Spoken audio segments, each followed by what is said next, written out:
I think it's important to document the history because we need to know where we came from. We need to know our roots. Even though the future is extremely important and the present is the most important, I think the history is what really gives you the insight as to why you may be here.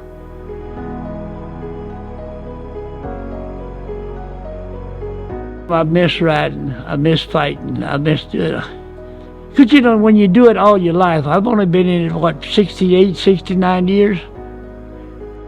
Cotton's an incredible fixture in our organization. He's been around forever. He was the fire chief several different times through the early years. Cotton's a friend of mine. I knew him since I was 17 years old. He was the forefather of the fire service. Him and a gentleman named Alvin Arp and Jim Barker, these guys that were in the fire service back in the 70s, they were the founding fathers of this organization, and they laid the groundwork. He's a legend of the Spring Fire Department. You know, one of the founders, always happy, always smiling, always got a joke to say. He's a good man.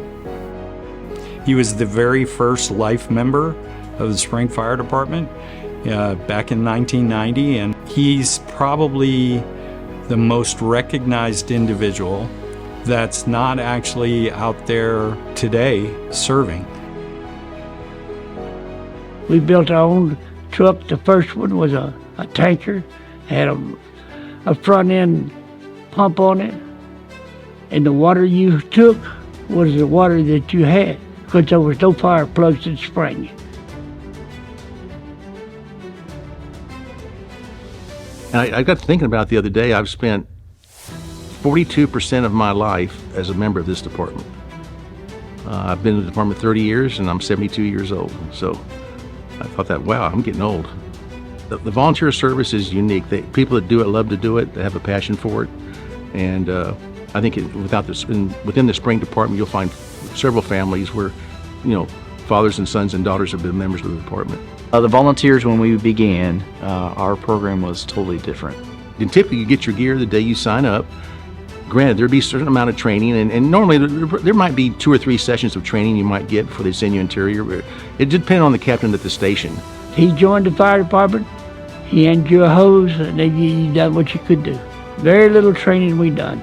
We had no suits, we had no boots, we had no hats. You went in just like you were come. You know, we didn't get paid back then. There was nothing there. We did it because we loved the job and loved doing what we did. It was interesting. I mean, to me, it was exciting, you know, back then, oh, hey, I'm in a fire station, getting to hang out with these people and everything, and it was a neat experience, and I watched it grow. The thought that you're helping somebody in the house or in a car or whatever, where, you know, they don't know how to do what they're doing, and of course, at that time, I didn't either, is really makes you feel good all over to save things for people. You were part of the community. Everybody respected you and understood you were part of the fire department, and, you know, the shop owners that were local to Spring. It was very rural back then. The brotherhood is truly there. There's guys I fought fire with back then that are still here today. It's funny now, we look at ourselves and we're looking back and we're like, wait, we're the old guys now. The locals, they all respected the fire department, and they understood that it was like, you know, they'll help us as best we could, but we didn't have all the tools and resources needed like in today's world. You took money out of your hip pocket a lot of times to pay for the gas to get there. And our territory covered so big, it went all the way from Needham Road to way south there. There was no Ponderosa Fire Department.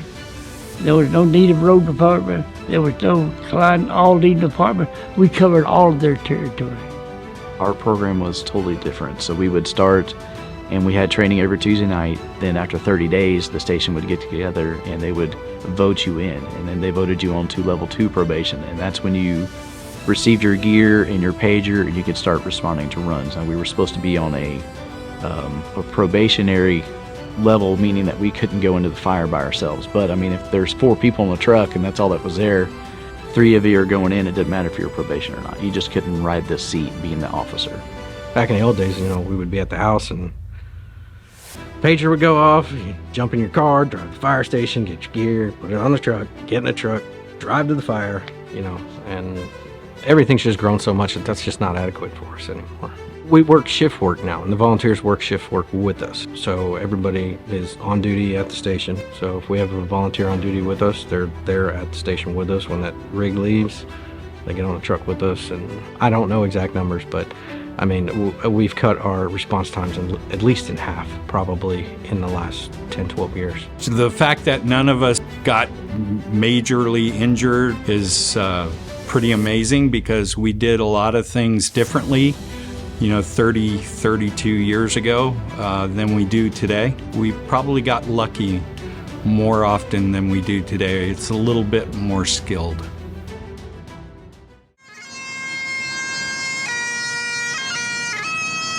Coming up tonight on Newsline 10, a spring volunteer firefighter was laid to rest today. Chief West has been honored many ways. He was first recognized at the National Firefighters Monument in Emmitsburg, Maryland. Several years later, I think it was about 1999, Chief West's name was not on the Firemen's Monument on the state capitol grounds. His name was added to the west side of that monument. On the 30th anniversary of his passing, we unveiled the statue that's outside of our administration building. That was the only fatality we've had in Spring Fire Department since 1953. 8 years ago, we unveiled this statue behind me in honor of Chief West, as a reminder to all of us the sacrifice that he gave. We're doing everything we can for the safety of our firefighters. It takes events like those to make you look at what's out there that's affordable, available. We're going to implement it every opportunity we get. We don't want anybody to get hurt. And the less trained you are, the more likely it is you could be injured or ultimately killed.